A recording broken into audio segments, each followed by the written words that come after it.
Chasseurs d'Influence. Chasseurs d'Influence est une agence de style spécialisée dans tout ce qui est mise en scène et théâtralisation de l'offre plutôt marchande.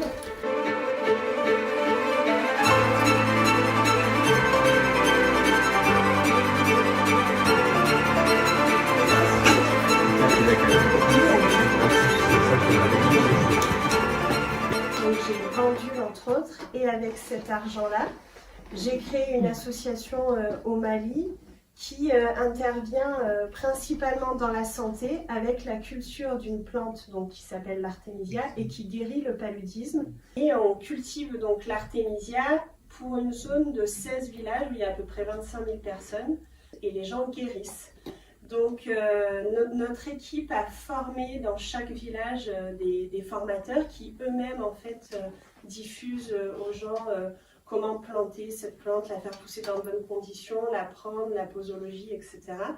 Et petit à petit, le projet s'est développé. Là, on vient de finir la semaine dernière notre première formation ouverte au grand public donc, au Mali. On a pu former là 41 personnes qui sont reparties donc, dans différents endroits du Mali avec leurs graines, leurs tisanes et qui ont passé 4 jours en équipe à apprendre comment cultiver cette plante et puis se soigner avec l'artémisia. Pour l'instant, on n'a pas pu emmener le photographe, donc Franck, au Mali pour faire des photos de l'équipe malienne, mais c'est aussi prévu qu'on puisse compléter les portraits qui sont là par nos équipes maliennes. On a 3 salariés sur place qui travaillent en permanence au projet. Donc, il y a un chef de projet malien qui s'occupe de la diffusion de l'artémisia, de l'entretien du matériel, des formations, etc. Il y a un appui technique et il y a un gardien d'un siège social donc, qui a été construit, que j'ai imaginé, que Thibaut, qui est aussi le webmaster de notre site internet, a dessiné. Derrière, il y a un jardin médicinal avec une variété de plus en plus grande de plantes qui soignent d'autres choses que le paludisme. La suite du projet, c'est de construire un centre de médecine traditionnelle pour pouvoir transformer la plante en tisane. Notre première récolte nous a permis d'obtenir 90 kg de tisane et donc il nous faut des locaux pour pouvoir pérenniser notre filière professionnelle et pouvoir continuer à diffuser cette artémisia le plus loin possible.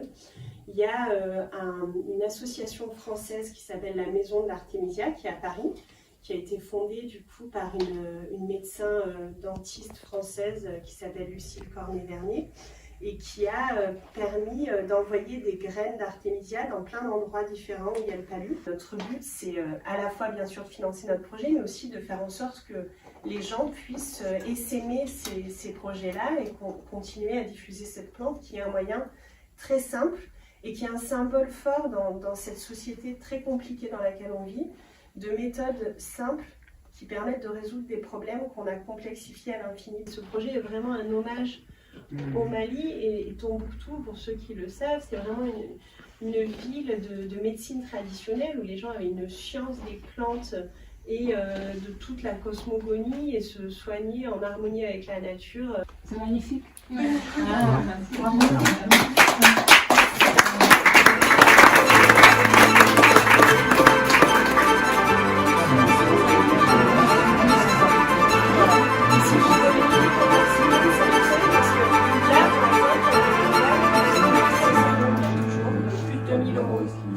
Merci de votre écoute, on est vraiment contents.